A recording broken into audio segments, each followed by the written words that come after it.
ನಮಸ್ಕಾರ ವೀಕ್ಷಕರೇ. 26/11ರ ಉಗ್ರ ದಾಳಿ ಬಗ್ಗೆ ದೇಶಕ್ಕೆ ಗೊತ್ತಿದೆ.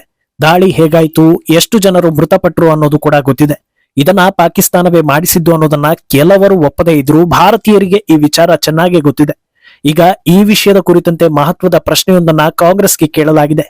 ಬಿಜೆಪಿ ವಕ್ತಾರ ಪ್ರದೀಪ್ ಭಂಡಾರಿ ಕಾಂಗ್ರೆಸ್ ಈ ವಿಚಾರದಲ್ಲಿ ಜನರಿಗೆ ಕ್ಲಾರಿಟಿ ಕೊಡಬೇಕು ಅಂತ ಸವಾಲ್ ಹಾಕಿದ್ದಾರೆ. ಅಂದಹಾಗೆ ಈ ಪ್ರಶ್ನೆ ಉದ್ಭವ ಆಗೋದಕ್ಕೆ ದಾರಿ ಮಾಡಿಕೊಟ್ಟಿದ್ದು ಕೂಡ ಕಾಂಗ್ರೆಸ್ ಹಿರಿಯ ನಾಯಕರೇ ಆಗಿರೋದ್ರಿಂದ ಇದಕ್ಕೆ ಇನ್ನಷ್ಟು ಪುಷ್ಟಿ ಸಿಕ್ಕಿದಂತಾಗಿದೆ. ಇನ್ನೊಂದೆಡೆ ಎಲೆಕ್ಷನ್ ಕಮಿಷನ್ ಬಿಹಾರದಲ್ಲಿ ವೋಟರ್ ಲಿಸ್ಟ್ ಫೈನಲ್ ಡ್ರಾಫ್ಟ್ ಹೊರಬಿಟ್ಟಿದ್ದೇ ತಡ ಮತ್ತೆ ಕಾಂಗ್ರೆಸ್ ಹಾಗೂ ಇಂಡಿ ಒಕ್ಕೂಟಗಳು ಸಿಕ್ಕಿಬಿದ್ದಿವೆ. ಎಸ್ಐಆರ್ ಮೇಲಿನ ಆರೋಪಗಳು ಸುಳ್ಳು ಅನ್ನೋದು ಮತ್ತೆ ಸಾಬೀತಾಗಿದ್ದು, ಇದರ ಹಿಂದೆ ವಿದೇಶಿ ಅಜೆಂಡಾ ಇತ್ತು ಅನ್ನೋ ವಿಚಾರ ಮುನ್ನೆಲೆಗೆ ಬಂದಿದೆ. ಇದೆಲ್ಲವನ್ನ ಒನ್ ಬೈ ಒನ್ ವಿವರಿಸ್ತಾ ಹೋಗ್ತೀವಿ. ಈ ವಿಡಿಯೋವನ್ನ ತಪ್ಪದೆ ಕೊನೆ ತನಕ ನೋಡಿ. ಅದಕ್ಕೂ ಮುನ್ನ ಮೀಡಿಯಾ ಮಾನ್ಸ್ಟರ್ ಚಾನೆಲ್ ಅನ್ನ ತಪ್ಪದೆ ಸಬ್ಸ್ಕ್ರೈಬ್ ಮಾಡಿ. ಎಸ್, ಭಾರತದ ಇತಿಹಾಸದಲ್ಲಿ ಭಾರತದ ಮೇಲಿನ ದಾಳಿ ಅನ್ನೋದು ಹೊಸ ಪದವೇನಲ್ಲ. 10 ವರ್ಷಗಳ ಹಿಂದೆ ಕೆದಕಿದ್ರು ದಾಳಿಯ ಉದಾಹರಣೆ ಇದೆ. 200 ವರ್ಷಗಳ ಹಿಂದೆ ನೋಡಿದ್ರು ದಾಳಿ ನಡೆದಿದೆ. 500 ವರ್ಷಗಳ ಹಿಂದಿನ ಇತಿಹಾಸ ನೋಡಿದ್ರು ದಾಳಿಗಳ ಬಗ್ಗೆ ಮಾಹಿತಿ ಸಿಗ್ತಾನೆ ಹೋಗುತ್ತೆ. ಇದೆಲ್ಲವನ್ನೂ ದಾಟಿ ಭಾರತ ತನ್ನ ಅಸ್ತಿತ್ವವನ್ನ ಉಳಿಸಿಕೊಂಡಿದೆ ಅನ್ನೋದು ಹೆಮ್ಮೆಯ ವಿಚಾರ. ಆದ್ರೆ ಇದನ್ನ ಪಕ್ಕಕ್ಕಿಟ್ಟು ಇನ್ನೊಂದು ಆಯಾಮದ ಬಗ್ಗೆ ನೋಡ್ತಾ ಹೋಗೋಣ. ಅದು ವಾಟ್ ನೆಕ್ಸ್ಟ್ ಅಂತ. ಯಾಕೆ ಮೋದಿ ಆಡಳಿತದಲ್ಲಿ ಉಗ್ರ ಕೃತ್ಯಗಳು ಹತೋಟಿಗೆ ಬರ್ತಾ ಇದೆ ಅಂದ್ರೆ ಅದಕ್ಕೆ ಕಾರಣ ಪ್ರತಿಕ್ರಿಯೆ, ಪ್ರತೀಕಾರ.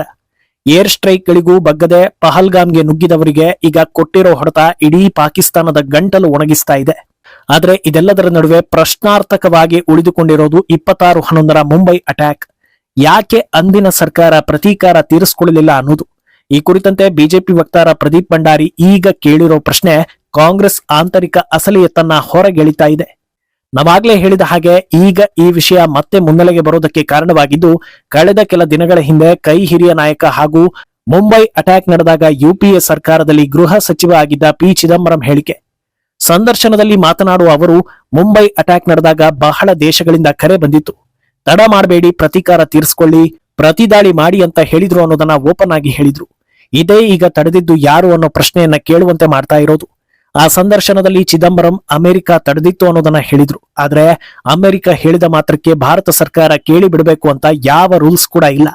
ಹಾಗಿದ್ರೆ ತಡೆದಿದ್ದು ಯಾರು ಅನ್ನೋದನ್ನ ಬಿಚ್ಚಿಡ್ತಾ ಹೋಗ್ತಾರೆ ಪ್ರದೀಪ್ ಭಂಡಾರಿ. ಅಂದಹಾಗೆ ಕೇವಲ ಪಿ ಚಿದಂಬರಂ ಹೇಳಿಕೆಯನ್ನ ಆಧರಿಸಿ ಈ ಬಾರಿ ಈ ಪ್ರಶ್ನೆಯನ್ನ ಕೇಳಿಲ್ಲ. ಬದಲಾಗಿ ಮುಂಬೈ ದಾಳಿ ಕುರಿತಂತೆ ಬಂದಿದ್ದ ಹಲವು ಪುಸ್ತಕಗಳನ್ನ ಅಧ್ಯಯನ ಮಾಡಿಕೊಂಡು ಅದರಲ್ಲಿರೋ ವಿಚಾರಗಳನ್ನ ಮುಂದಿಟ್ಕೊಂಡು ಕಾಂಗ್ರೆಸ್ಗೆ ಪ್ರಶ್ನೆಯನ್ನ ಮಾಡಲಾಗಿದೆ.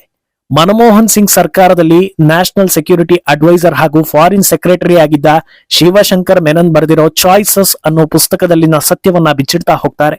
ಅದರಲ್ಲಿ ದಾಳಿ ಬಳಿಕ ಏನಾಯ್ತು ಅನ್ನೋದನ್ನ ವಿವರಿಸಿರೋ ಅವರು, ಈ ದಾಳಿ ನಡೆದಾಗ ವೈಯಕ್ತಿಕವಾಗಿ ನನಗೆ ಪ್ರತೀಕಾರದ ಆಲೋಚನೆ ಬಂದಿತ್ತು. ಪಾಕಿಸ್ತಾನಿಗಳು ಗಡಿದಾಟಿ ಬಂದು ಅಟ್ಟಹಾಸ ಮಾಡುವಾಗ ತಕ್ಕ ಉತ್ತರ ಕೊಡೋದೇ ಸರಿ ಅಂತ ಅನಿಸಿತ್ತು. ಲಷ್ಕರ್ ಉಗ್ರ ಸಂಘಟನೆಗೆ ಮುಟ್ಟಿ ನೋಡಿಕೊಳ್ಳೋ ಹಾಗೆ ಉತ್ತರ ಕೊಡಬೇಕು ಅಂತ ಅನಿಸಿತ್ತು. ನಾನು ಮಾತ್ರವಲ್ಲದೆ ದಿವಂಗತ ಪ್ರಣಬ್ ಮುಖರ್ಜಿ ಕೂಡ ಇದೇ ಅನಿಸಿಕೆಯನ್ನ ಹೊರ ಹಾಕಿದ್ರು, ಸಾರ್ವಜನಿಕವಾಗಿ ಇದರ ಬಗ್ಗೆ ಹೇಳಿದ್ರು. ಅಲ್ಲಿಗೆ ಫಾರಿನ್ ಸೆಕ್ರೆಟರಿಯಿಂದ ಹಿಡಿದು ಪ್ರಣಬ್ ಮುಖರ್ಜಿ, ಪಿ ಚಿದಂಬರಂ ಹೀಗೆ ಕಾಂಗ್ರೆಸ್ನ ಹಿರಿಯರಿಗೆಲ್ಲ ಪ್ರತೀಕಾರದ ಆಲೋಚನೆ ಬಂದಿತ್ತು. ಇದೆಲ್ಲದಕ್ಕಿಂತ ಹೆಚ್ಚಾಗಿ ಭಾರತೀಯ ಸೇನೆ ಕೂಡ ಪ್ರತೀಕಾರಕ್ಕಾಗಿ ಸನ್ನದ್ಧವಾಗಿ ನಿಂತಿತ್ತು. ಆದ್ರೂ ಕೂಡ ಪಾಕ್ ವಿರುದ್ಧ ಕ್ರಮ ಕೈಗೊಳ್ಳಲಿಲ್ಲ. ಹಾಗಿದ್ರೆ ತಡೆದಿದ್ದು ಯಾರು ಅನ್ನೋ ಪ್ರಶ್ನೆಯನ್ನ ಕೇಳ್ತಾರೆ ಪ್ರದೀಪ್. ಇದಕ್ಕೆ ಉತ್ತರವನ್ನ ಅವರೇ ಹೇಳಿದ್ದು ಗಾಂಧಿ ವಾದ್ರಾ ಫ್ಯಾಮಿಲಿ ಅಂತ ಹೇಳ್ತಾರೆ. ಸರ್ಕಾರದಲ್ಲಿದ್ದ ಎಲ್ಲರೂ ಒಪ್ಪಿದಾಗ್ಲೂ, ಸೇನೆ ರೆಡಿ ಇದ್ದಾಗ್ಲೂ, ಬಹುತೇಕ ದೇಶಗಳು ಪ್ರತೀಕಾರವೇ ಸರಿ ಅಂತ ಹೇಳಿದಾಗ್ಲೂ ನೋ ಆಕ್ಷನ್ ಅನ್ನೋ ನಿರ್ಧಾರ ಕೈಗೊಂಡಿದ್ದು ಸೋನಿಯಾ ಗಾಂಧಿ ಅರ್ಥಾತ್ ಗಾಂಧಿ ಫ್ಯಾಮಿಲಿ. ಅಮೆರಿಕದ ಜೊತೆಗೆ ಖಾಸಗಿಯಾಗಿ ಚರ್ಚೆ ನಡೆಸಿ ಅವರ ಹೇಳಿಕೆಗೆ ತಲೆಯಾಡಿಸಿ ಅಮಾಯಕರನ್ನ ಕೊಂದ ದುಷ್ಕರ್ಮಿಗಳ ವಿರುದ್ಧ ಏನೂ ಮಾಡದೆ ಕೈಕಟ್ಟಿ ಕುಳಿತು ಅಮಾಯಕರ ಸಾವಿನ ಮೇಲೆ ರಾಜಕೀಯ ಮಾಡಿದ್ದು ಗಾಂಧಿ ಫ್ಯಾಮಿಲಿ. ಯಾಕೆ ಈ ರೀತಿ ಮಾಡಿದ್ದು, ಈ ಬಗ್ಗೆ ಅವರೇ ಸರಿಯಾದ ಉತ್ತರವನ್ನ ಕೊಡಬೇಕು ಅಂತ ಸವಾಲ್ ಹಾಕಿದ್ದಾರೆ ಪ್ರದೀಪ್ ಭಂಡಾರಿ. ಇಲ್ಲಿ ಗಮನಿಸಬೇಕಾಗಿರೋ ಒಂದು ಅಂಶ ಏನಂದ್ರೆ, ಭಾರತೀಯರ ಮೇಲಿನ ಉಗ್ರ ದಾಳಿ ಕಾಂಗ್ರೆಸ್ ಒಳಗೂ ಕೆಲವರನ್ನ ಕೆರಳಿಸಿತ್ತು ಅನ್ನೋದು. ಆದ್ರೂ ಕೂಡ ಪ್ರತೀಕಾರವನ್ನ ತೆಗೆದುಕೊಳ್ಳಲಿಲ್ಲ ಅಂದ್ರೆ ಕಾಂಗ್ರೆಸ್ ಮೇಲೆ ಗಾಂಧಿ ಕುಟುಂಬದ ಹೋಲ್ಡ್ ಎಷ್ಟರ ಮಟ್ಟಿಗೆ ಇದೆ ಅನ್ನೋದು. 140 ಕೋಟಿ ಜನರ ಭಾವನೆ, ಜೀವನ, ದೇಶ ಪ್ರೇಮವನ್ನ ಒಂದು ಫ್ಯಾಮಿಲಿ ತನ್ನಿಷ್ಟದಂತೆ ಆಟ ಆಡಿಸಿತು ಅಂದ್ರೆ ಇದು ಪ್ರತಿಯೊಬ್ಬ ಭಾರತೀಯರು ಯೋಚಿಸಲೇಬೇಕಾದ, ತಲೆ ತಗ್ಗಿಸಲೇಬೇಕಾದ, ಕನ್ನಡಿ ಮುಂದೆ ನಿಂತು ಥೂ ಎನ್ನಬೇಕಾದ ವಿಚಾರ ಹೌದಾ ಅಲ್ವಾ ಅನ್ನೋದು ನಿಮಗೆ ಬಿಟ್ಟಿದ್ದು. ವೈರಿ ದೇಶದ ಮೇಲೆ, ಕೆಣಕಿ ಬಂದ ಪುಟ್ಟ ದೇಶದ ಮೇಲೆ ವಿಶ್ವದ 7ನೇ ಅತಿ ದೊಡ್ಡ ದೇಶ ಸೈಲೆಂಟ್ ಆಗುತ್ತೆ ಅಂದ್ರೆ ಇದೆಂತ ನಾಚಿಕೇಡಿನ ವಿಷಯ. ಇಷ್ಟು ದೊಡ್ಡ ದೇಶ, ಇಷ್ಟು ದೊಡ್ಡ ಸೇನೆ ಇಟ್ಕೊಂಡು ಭಾರತದಲ್ಲಿ ಯಾರನ್ನ ಓಲೈಕೆ ಮಾಡೋದಕ್ಕೆ, ಪ್ರತೀಕಾರ ತೀರಿಸಿಕೊಳ್ಳಲಿಲ್ಲ ಅನ್ನೋದಕ್ಕೆ ಖುದ್ದು ಗಾಂಧಿ ಫ್ಯಾಮಿಲಿ ಮೆಂಬರ್ಸ್ ಉತ್ತರ ಕೊಡಬೇಕು ಅನ್ನೋದು ಪ್ರದೀಪ್ ಭಂಡಾರಿ ಸವಾಲು. ಅಂದ್ಹಾಗೆ ಈ ದಾಳಿ ಸಂಬಂಧ ಯುಪಿಎ ನಿರ್ಧಾರವನ್ನ ಸಮರ್ಥಿಸಿಕೊಂಡಿದ್ಯಾರು ಅಂತ ನೋಡ್ತಾ ಹೋದ್ರೆ ಆ ಪಟ್ಟಿಯಲ್ಲಿ ಮಾಜಿ ಪ್ರಧಾನಿ ಮನಮೋಹನ್ ಸಿಂಗ್ ಅವರು ಕೂಡ ಸಿಗ್ತಾರೆ. ಖುದ್ದು ಅವರೇ ಪ್ರಧಾನಿಯಾಗಿದ್ರಿಂದ ಈ ಸಂಪೂರ್ಣ ಘಟನೆ ಬಗ್ಗೆ ಅವರು ಹೇಳೋ ಮಾತುಗಳು ಅಧಿಕೃತವಾಗುತ್ತೆ. ಅದನ್ನೇ ದೇಶದ ಜನತೆ ಪರಿಗಣಿಸುತ್ತೆ ಅನ್ನೋದು ವಾಸ್ತವ. ಹೀಗಿರುವಾಗ ಮಾಧ್ಯಮವೊಂದರ ಸಂದರ್ಶನದಲ್ಲಿ ದಾಳಿ ನಂತರ ಭಾರತ ಪಾಕಿಸ್ತಾನದ ಮೇಲೆ ಪ್ರತೀಕಾರವನ್ನ ತೀರಿಸಿಕೊಳ್ಳಲಿಲ್ಲ ಅನ್ನೋದಕ್ಕೆ ನನಗೆ ಹೆಮ್ಮೆ ಇದೆ ಅನ್ನೋದನ್ನ ಮನಮೋಹನ್ ಸಿಂಗ್ ಹೇಳಿದ್ರು. ಇದು ದಾಖಲಾಗಿರೋ ಹೇಳಿಕೆ ಈಗಲೂ ವಿಡಿಯೋಗಳಲ್ಲಿ ಸಿಗುತ್ತೆ. ಮನಮೋಹನ್ ಸಿಂಗ್ ಅಧಿಕಾರಾವಧಿಯಲ್ಲಿ ಸಹಿ ಹಾಕ್ತಾ ಇದ್ದಿದ್ದು ಮಾತ್ರ ಅವರು ಸಂಪೂರ್ಣವಾಗಿ ಆಡಳಿತ ನಡೆಸ್ತಾ ಇದ್ದಿದ್ದು ಸೋನಿಯಾ ಗಾಂಧಿ ಅರ್ಥಾತ್ ಗಾಂಧಿ ಫ್ಯಾಮಿಲಿ ಅನ್ನೋದು ಓಪನ್ ಸೀಕ್ರೆಟ್.